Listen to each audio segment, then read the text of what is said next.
tayo. Tara. Senior naman sa harapan.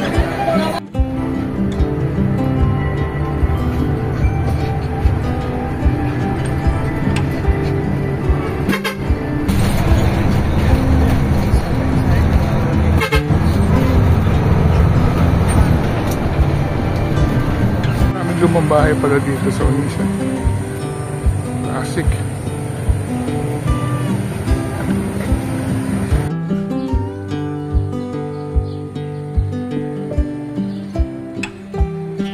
Hello mga ka-senior, today we are going on another adventure. Pupunta tayo sa Pontoc Peninsula at pupuntahan natin ang kauna-unahang kapitolyo ng Tayabas Province, ang Onisan. So, I'm going to show you how to get to Onisan by bus, how long it takes, how much it costs, and once we arrive in Onisan, we're going to explore its heritage attractions. So, tara na! Punta na tayo sa Onisan by bus. Let's go!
Dito sa may, ano ba?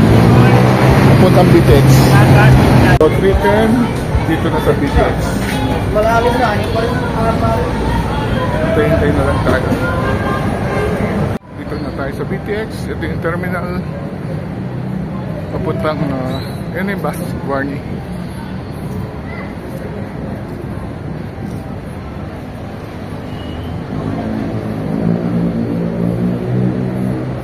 Sakay. Ito tayo. Aga Ano, lasing na? Taho. Taho. Ano yung bus? Sa umaga. Tagal? Ha? Ito na yung bus natin. 3:30. Down Barney. So this is Vista Terminal Exchange. Marami namang ano. Bus sa ganitong oras. Batangas, Palawan, San Andres. Tuloy tayo. Pwesto na tayo doon. Pwesto na tayo doon. San Andres. Maraming naghihintay na. Pasahero. Weekend kasi. Tsaka may isa pa. Sabi niya, Jay. So mukhang 4 o'clock ang biyahe natin. 3:30 pala yung dapat boarding time. So pero hindi pa nagbo-boarding. Hinahanap pa yung driver. Mukhang nakita ko nasa loob na siya. San Andres. Sama natin si JP. Nakahabol din. Nakahabol. Ito tayo. Tara.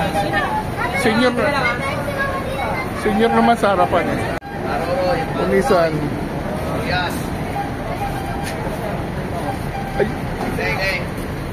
Ay, bakit basa?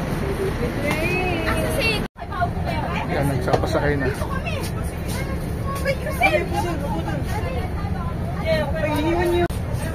na tayo. Parang sa pagkawayan doon. Sa pagkawayan na lang doon. Doon sa baba. Yan na.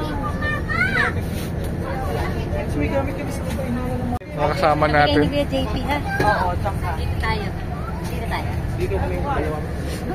Okay. Unisan tayo bababa? Unisan? Oo. San Andres. San Narciso tayo. Awal po. Pases, manik, hayop, vendor, islog, mais. For 355 pansa tayo ng BTX.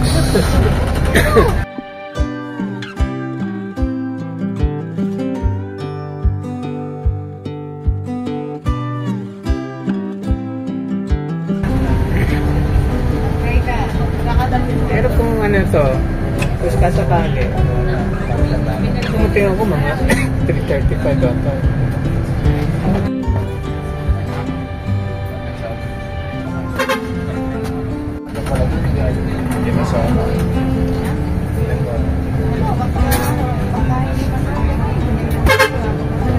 Yung dating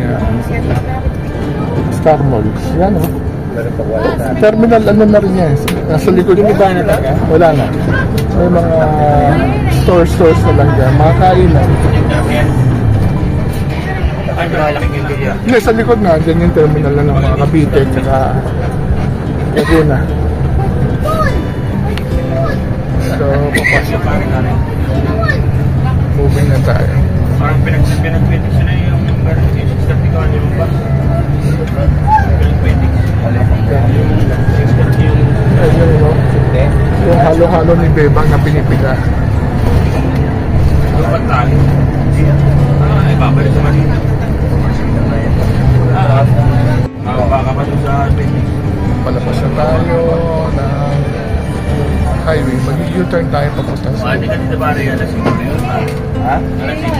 Dito ka na sa tabi dali mo. At ako yung nilip mo na ito.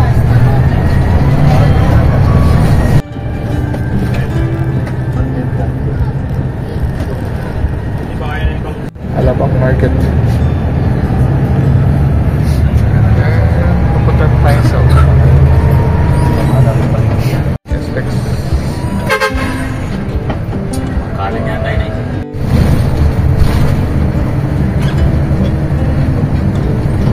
Ito rin.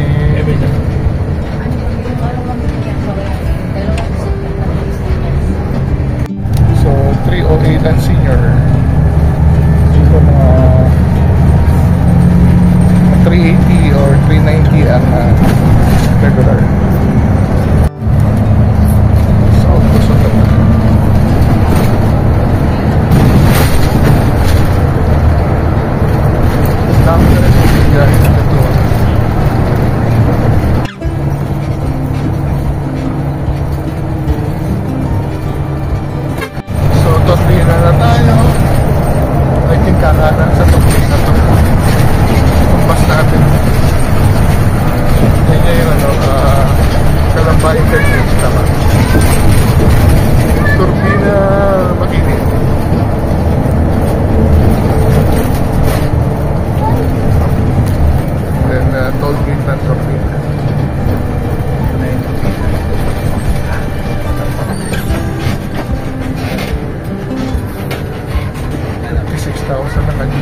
Maraming mga biscuit sa lata.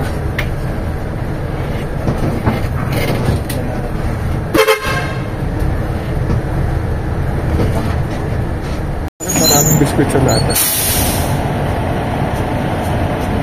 Pasalubong siguro yun. So, stop over muna sa Turbina. Time check, 4:29. Less than 30 minutes from Alabang. Sa Turbina na tayo.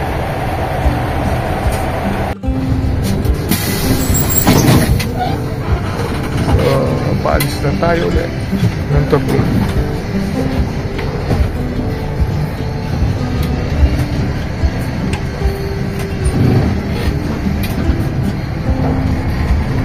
Dami palang bus dito.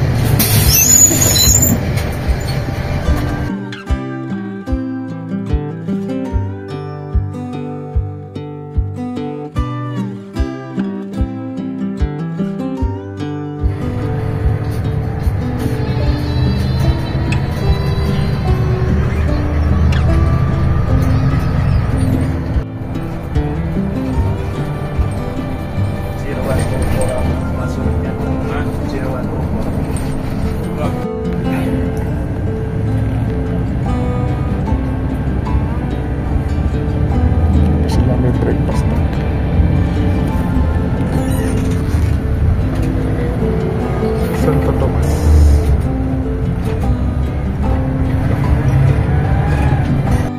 Free wifi pa na.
Cavite General kayo, no? Tayabas, Pilaritan. Yung arko na yun.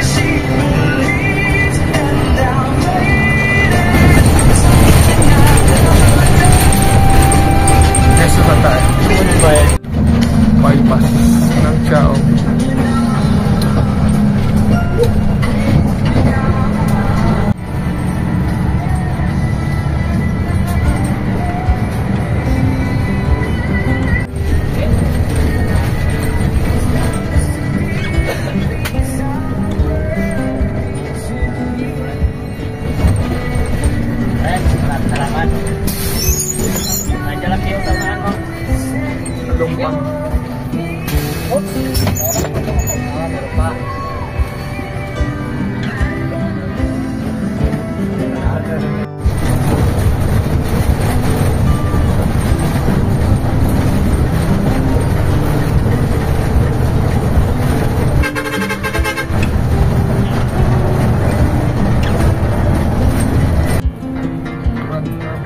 butas daw bagay na bagay ako sa akin. Ako butas daw bagay. Sabi ka dyan na lagi mag-upisa sa upo. Hindi siguro.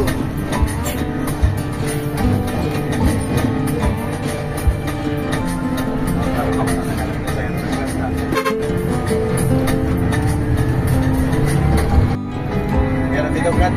Wala. Sarap.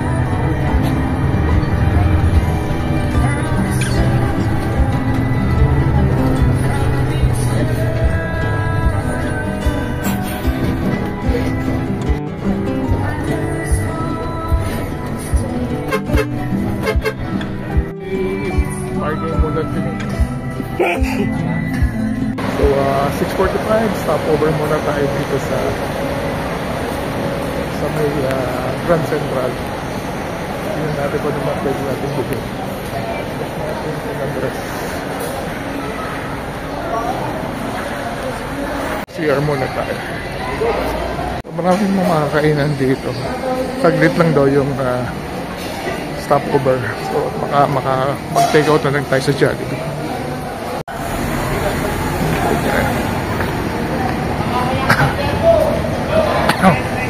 Dito. Try natin mag-take out. So, 7:12, nakakain na tayo ng Jollibee. Pupalis na yung bus. Tama-tama lang. Pupalis na tayo ng Grand Terminal 7:14. Let's see kung what time tayo dadating ng Busan.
Kasama niya bago ka-picture.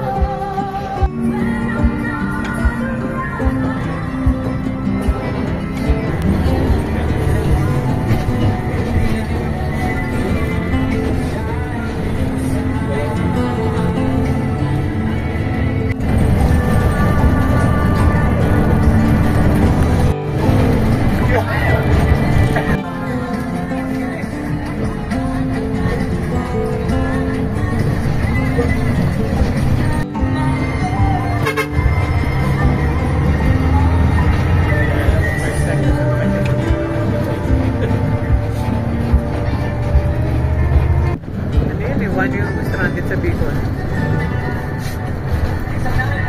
Grabe yun. Natulog ako sa airport. Yan ang mga bibig.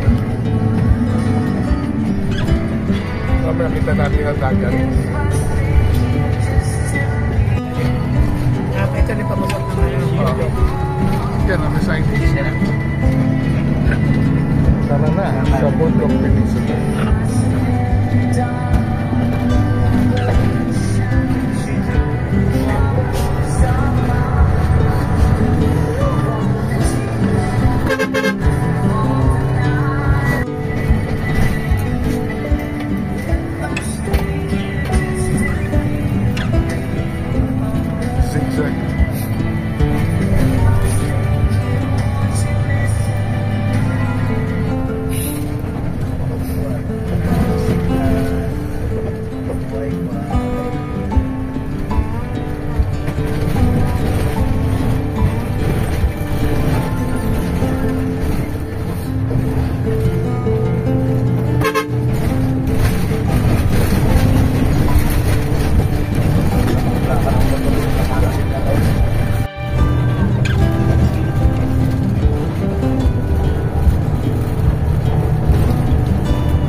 Ano yung pinakabayo? Dito sa Bagot, isla at ang barangay.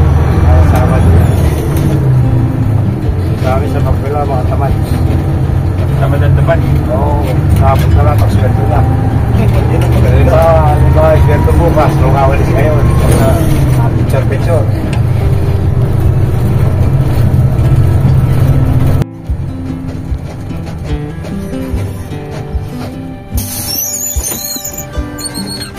Dara na tayo.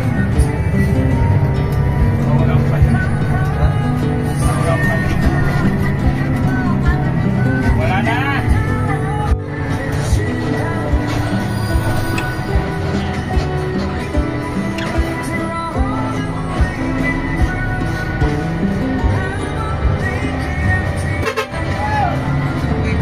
Alphamart na siya dyan.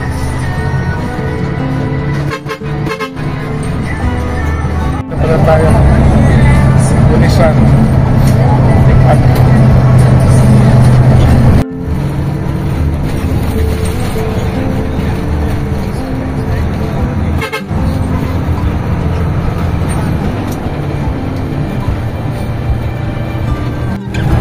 dito na tayo sa Unisan. 1 kilometers. Bago dumating.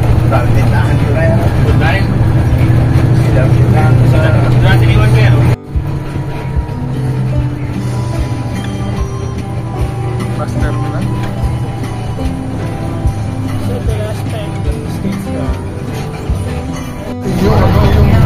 Ito yung Kalilayan Bridge.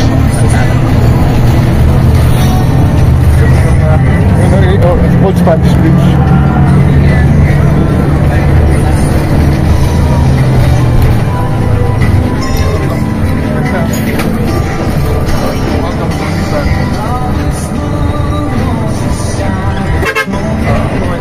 Ay, hindi na ito.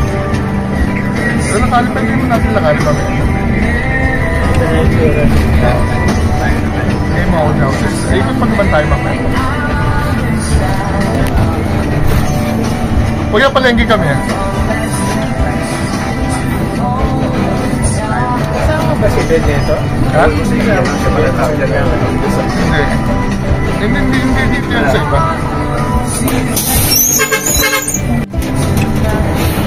Hindi yung mga lumang bahay. Malagay sa bilog. Sa kanan. Ay, dali pa dalong sa inyo. Higap na kasala. Pwede magsalubong. Ang sinabi nito sa mga magat. Dali ako po. Alam mo na ako? Sa bilugado na yun.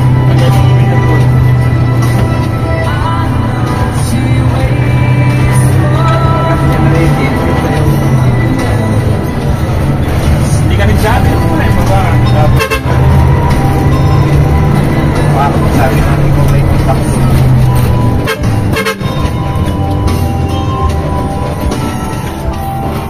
Ito.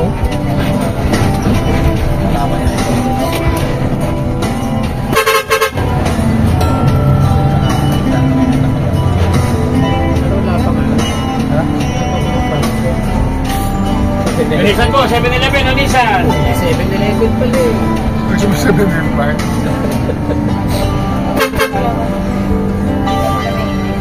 Roberto Diner. Ano 7-Eleven?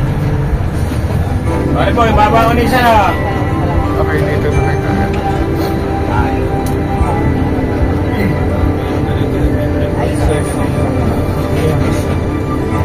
So, dyan tayo sumakay sa bus.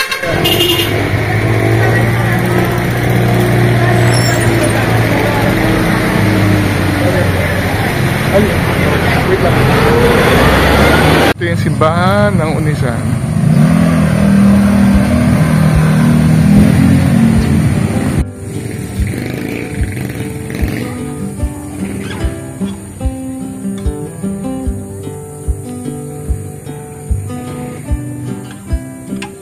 Namin lumang bahay pala dito sa Unisan.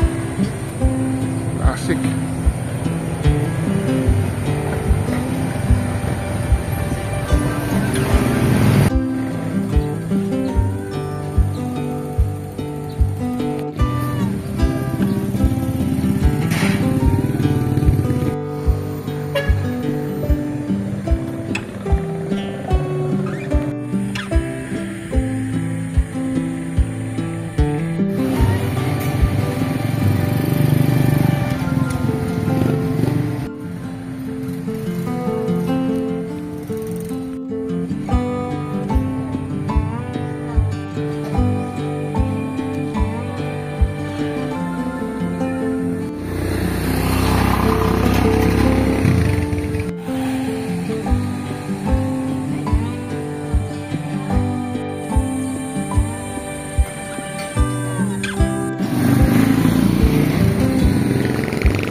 dati sa presidensya.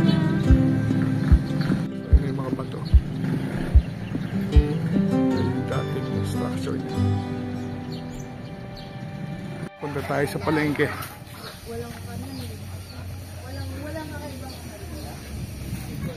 Tignan natin kung na meron.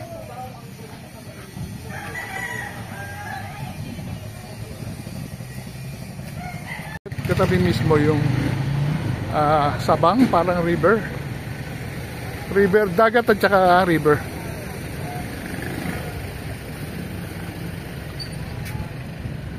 Yan.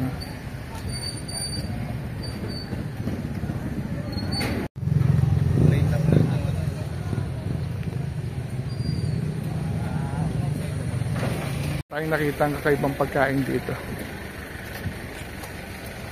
Parang mura ang itlog na maalat nila. Kaya kanina pala yung bus driver 13 pesos lang.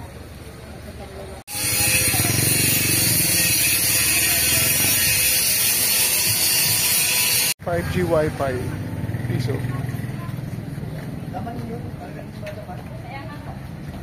Hello mga ka-senior, finally nakarating na tayo dito sa Unisan. So matagal na natin gustong ikutin to at puntahan dahil ito ang original capital ng probinsya ng Tayabas na ngayon ay Quezon. So, ito yung unang settlement ng mga taga rito dahil tabing dagat siya. At makikita natin sa Unisan ng magagandang lumang bahay na itinayo during the turn of the century. But paano tayo nakarating dito? So, madali lang naman pala ang papuntang Unisan. Pumunta tayo sa Vista Terminal Exchange sa may Alabang, yung dating Star Mall. Na terminal lang ngayon at meron palang bus, Barney bus na umaalis ng alas 4 na diretso papuntang San Andres na dumadaan ng Unisan. So by 3 o'clock na andun na tayo at hinintay natin na pasakayin ng mga pasahero. Fortunately, hindi masyadong maraming pasahero at maluwag pa yung bus na sumakay tayo. At exactly, wala pang 4 o'clock, mga 3:55 umalis na yung bus by traveling via South Luzon Expressway at lumabas na ng turbina papuntang Maharlika Highway. Ang pamasahe pala is 380, pero pag senior, 308 lang yung binayaran natin. So, umabot din ng kulang-kulang 5 oras. Actually, 4 hours and 45 minutes ang biyahe. May mga tigil sa turbina at medyo meal stop sa may Grand Central Terminal sa Melocena. Very comfortable yung bus. Fully air-conditioned, maluwag ang mga upuan, at may libreng wifi. So, yun, sa inyo na gustong pumunta dito sa Bundok Peninsula para explore ang bayan ng tulad ng Unisan at iba pang mga bayan dito tulad ng Pitogo, Padre Burgos, Katanawan, hanggang makarating kayo ng San Andres. Ito lang yung sasakyan ninyo dahil dire-diretso siya hanggang San Andres. Ang bus pala ay kumanan, pagdating ng Pagbilao, kumanan na siya ng Bundok Peninsula at tinahak ang bayan ng Padre Burgos, Agdanan, and finally, nandito sa Unisan. So, pagdating natin dito, inikot natin yung magagandang lumang bahay. Sayang yung museum na nasa likod natin ay sarado. Monday to Friday lang pala siya bukas, ngayon na Sabado. Pero just the same, we're very happy to see ang ilan sa mga heritage attraction dito sa Unisan. So babalik pa tayo sa Unisan at para mag-explore pa more dahil ngayon meron tayong pupuntahan mamaya. Susubukan natin sumakay ng skits mula Unisan papuntang Plaridel. So with that, maraming salamat sa pagsama sa atin sa another biyahe from Alabang to Unisan sa may Bundok Peninsula using Barney Bus. With that, maraming salamat sa panonood. Until that next vlog, see you soon.